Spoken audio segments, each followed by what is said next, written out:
En las palabras se oculta un gran poder.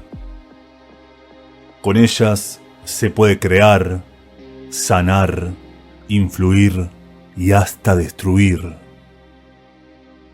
Por eso, a lo largo de la historia, varios libros han sido perseguidos, censurados, prohibidos y hasta quemados, para impedir que su poder caiga en las manos equivocadas. Libros que hoy haremos resurgir de sus cenizas en este compendio de 11 libros misteriosos, prohibidos y malditos. Bienvenidos y prepárense para ser testigos del oculto.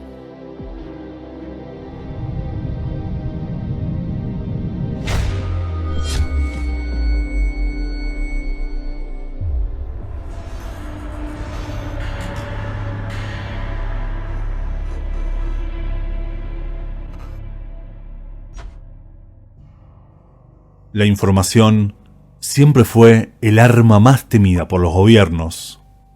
Por eso, en nuestra historia existe una lamentable lista de bibliotecas quemadas.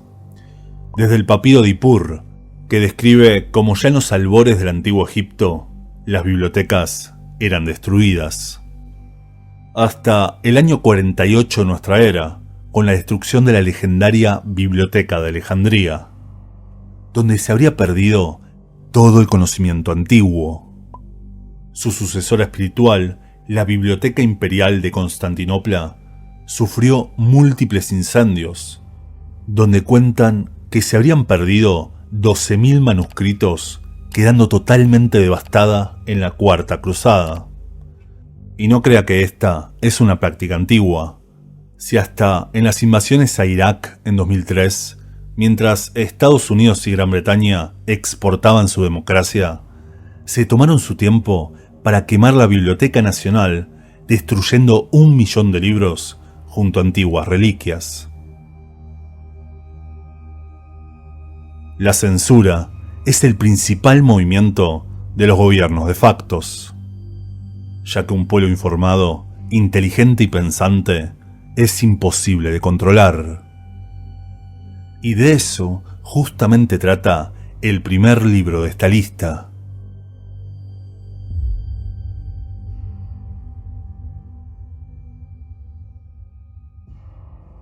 Este infame catálogo fue promulgado por Paulo IV en el 1559 y adoptado en el Concilio de Trento por Pío IV el 24 de marzo de 1564.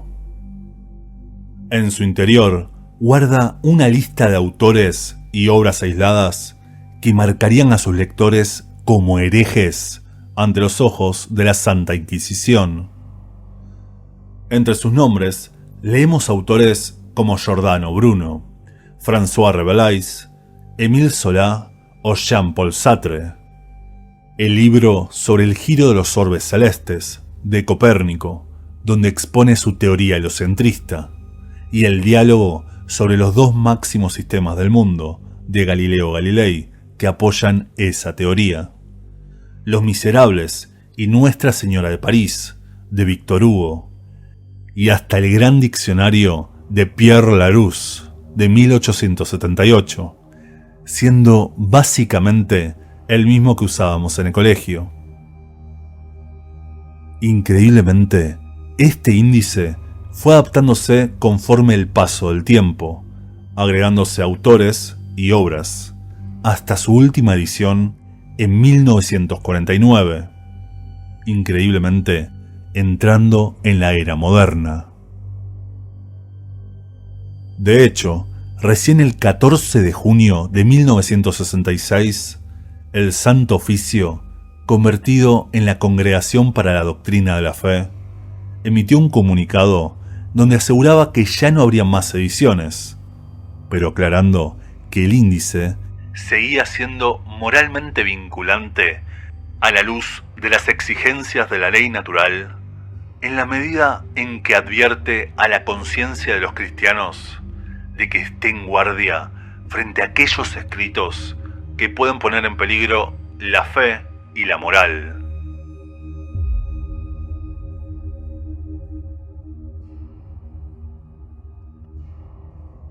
El Manual del Inquisidor fue escrito en 1376 por el teólogo católico e inquisidor general de la Corona de Aragón, Nicolás Aymerich, quien realizó un estudio exhaustivo sobre diferentes libros confiscados por la Inquisición para crear este manual para instruir al inquisidor sobre la brujería, la nigromancia, los hechizos y los pactos con el diablo. Aunque en realidad la lista de crímenes es bastante curiosa y menos grave de lo que esperaría, donde se destaca el bautismo de imágenes o la adoración a ídolos, echarle sal al fuego, incinerar cuerpos de animales, convocar espíritus, someter mágicamente a personas mediante el uso de sus nombres al revés y hasta confundir el nombre de los ángeles. Sin mencionar cuestiones realmente aberrantes, ¿no? Nicolás Aymerich señala en el Directorium Inquisidorum que la brujería es la forma más escandalosa de herejía y por lo tanto el principal enemigo de la Iglesia. Y la clasifica en 3 tipos: la adoración al demonio o latría, que incluía el uso de elementos católicos en misas negras; la segunda, la adoración profana de santos o dulía, donde castiga el uso de nombres de santos como forma de practicar magia negra; y la tercera, y más importante, el pacto con el diablo, ya que fue este libro el que instaló este concepto. Antes, el pacto con el diablo era, llamémosle, un crimen menor. De hecho, Teófilo el Penitente le vendió su alma al diablo para triunfar como clérigo, siendo luego redimido por María, y hasta fue beatificado, siendo ahora San Teófilo. Si hasta se cuenta que el rey Salomón conjuró 72 demonios quienes lo ayudaron a construir su templo. Este libro, además, fue el que eludió la prohibición papal de no torturar 2 veces a una misma persona, empeorando el oscuro accionar de la Inquisición.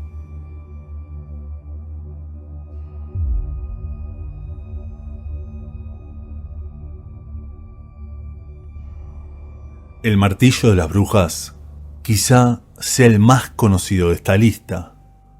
Un libro escrito por los inquisidores alemanes Jacob Sprenger y Heinrich Kramer, por pedido de Inocencio VIII, luego de reconocer la existencia de las brujas en su bula Summis Desiderantes Affectivus del 5 de diciembre de 1484, declarándolas herejes y supuestamente, ya que algunos dicen que este documento era falso, pidiéndole a Sprenger y Kramer que las combatan. El libro se divide en 3 partes. La primera, que busca probar la existencia de las brujas y sus hechizos, y donde curiosamente se afirma que el demonio y sus seguidores realizan el mal con el permiso de Dios, quien, según los autores, permite estos actos con tal de que el diablo no gane poder ilimitado y destruya el mundo. En el segundo capítulo se habla de las diferentes formas de la brujería, el lanzamiento de hechizos, formas de repelerlos, prevenirlos y removerlos, y de los pactos con el diablo. Mientras que en la última parte se habla de métodos para detectar, enjuiciar, sentenciar o destruir a las brujas, donde incluso se habla de la tortura como una herramienta más para hacer confesar al brujo, y hasta se promulga el uso de engaños y falsas clemencias con tal de lograr que el acusado acepte sus cargos públicamente. Pero además de todo, es un libro completamente misógino, que describe a la mujer como un ser inferior y fácil de tentar por las energías oscuras, siendo, irónicamente, junto a sus autores, uno de los libros más aberrantes de la historia.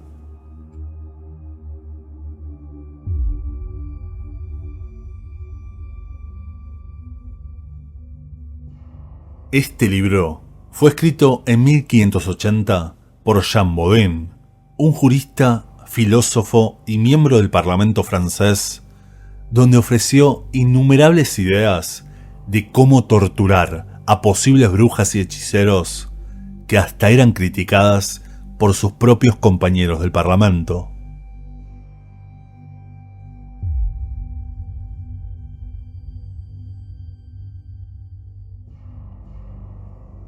La de Molatriga fue escrita en 1595 por el magistrado e inquisidor francés Nicolas Remy, quien era un famoso cazador de brujas. Y es un libro muy curioso, ya que basa sus teorías en un compendio de 900 juicios efectuados en solo 15 años en Lorraine, Francia, donde, tristemente, la mayoría tuvo sentencia de muerte. 900 acusados en 15 años. Imagínese. Además, en este libro se realiza un estudio demonológico y también se habla de otras criaturas infernales, como los íncubos y súcubos. Seres que adoptan forma humana y seducen a sus víctimas, sobre todo en los sueños, donde les hacen vivir fantasías para alimentarse de su energía vital. Y quienes, según algunos señalan, serían los responsables de las parálisis de sueño.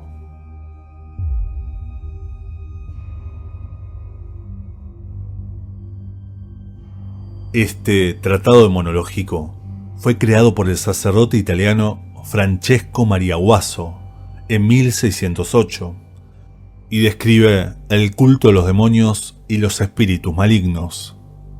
Y es bastante extraño, ya que, pese a que como los anteriores intenta combatir la brujería, ofrece un detallado tutorial sobre cómo ser bruja, desde la logística, sus funciones y hasta el uso de escobas.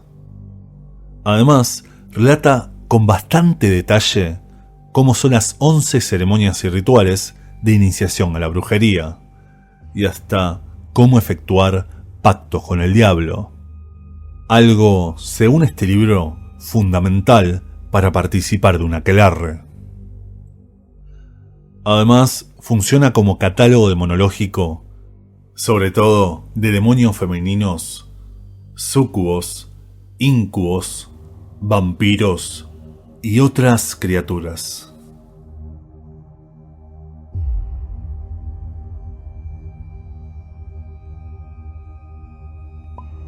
Este diccionario demonológico fue escrito en 1680 por el sacerdote franciscano Ludovico Maria Sinistari, famoso exorcista europeo, consejero principal de la Congregación para la Doctrina de los Santos y hasta miembro ilustre de la Santa Inquisición. En este diccionario, además de lo que venimos viendo, habla de la naturaleza de los íncubos y súcubos, a quienes hasta nombra a sus reyes, el rey Larimón y la reina Abrael. Pero también da consejos y sugerencias a exorcistas, y hasta curiosamente sugiere remedios paganos para apoyar los exorcismos, siempre y cuando estén bendecidos.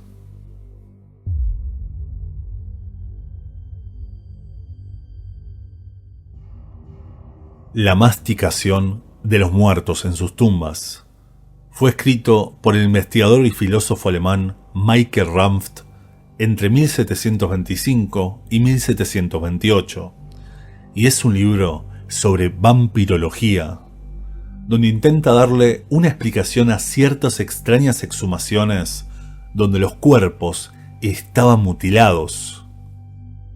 Runft concluye que posiblemente los vampiros se despertasen de su letargo vorazmente hambrientos, y al no poder salir de sus tumbas, comenzarían a devorar su mortaja, las paredes y hasta sus propios miembros. En aquella época realmente se temía que los muertos se levantasen de sus tumbas, y por eso se los enterraba boca abajo o con peso en la boca, y hasta, como tratamos en este artículo, con filos en sus cuellos. Imagínese el miedo que tenían, que hasta había gente que recorría los cementerios escuchando el suelo para ver si algún occiso comenzaba a moverse. Además, en este libro se citan distintas leyendas sobre vampirismo, como la de Peter Plogoszowicz, quien falleció en Kisilova, Hungría, en 1724, donde se cuenta que se levantaba periódicamente de su tumba para acabar con sus vecinos. Lo cierto es que todo aquel que tuvo contacto con el cadáver falleció de una enfermedad desconocida para la época. Quizá le dediquemos algún video o podcast a esta historia. Si le interesa, dígamelo en los comentarios.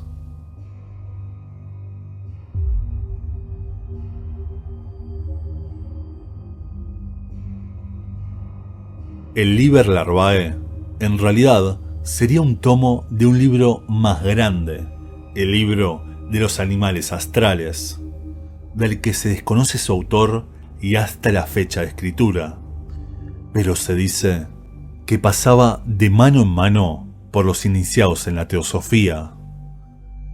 Y este libro, el Liber Larvae, hablaría específicamente sobre criaturas difíciles de detectar en el plano astral. Una especie de parásitos voraces y con un instinto poderoso que se alimentarían de nuestra materia sutil, de nuestra energía vital. Algo así como lo que hablamos sobre los incubos y súcubos. Imagínese una sanguijuela que se adhiere a su alma. Y no solo podríamos infectarnos en el plano astral, como en los sueños, sino, según este libro, estos seres podrían acceder a nuestra realidad y habitarían cementerios, hospitales y todo lugar donde reine la angustia, la muerte y las bajas energías.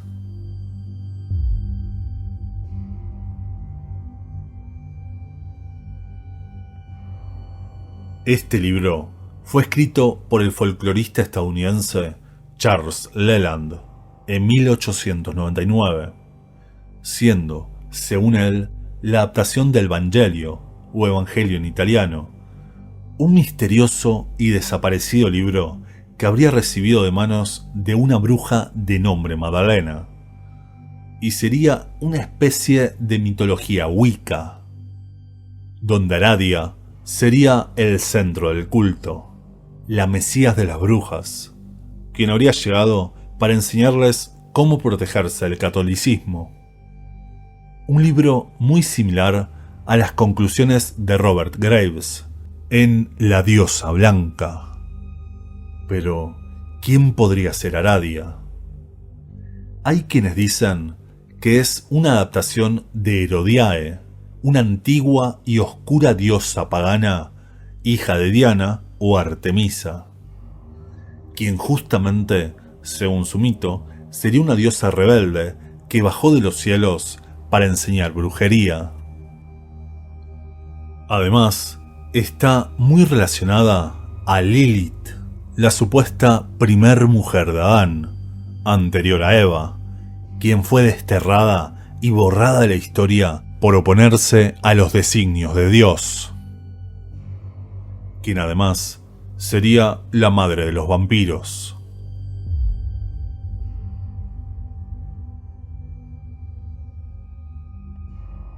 Cornelio Agripa fue un filósofo, alquimista y nigromante alemán quien reunió sus estudios en los 3 libros de filosofía oculta en 1531.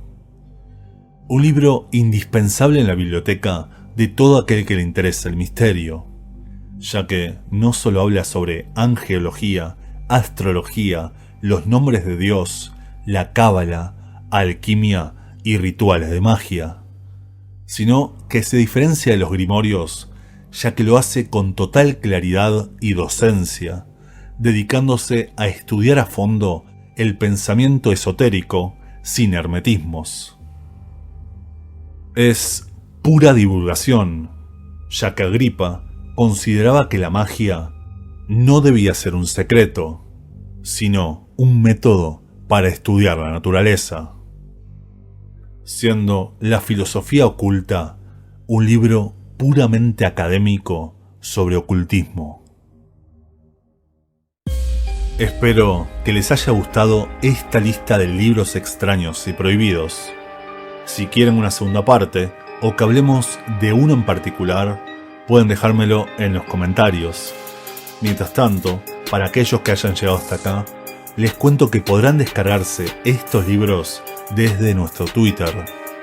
Muchas gracias por su atención y nos vemos en el siguiente.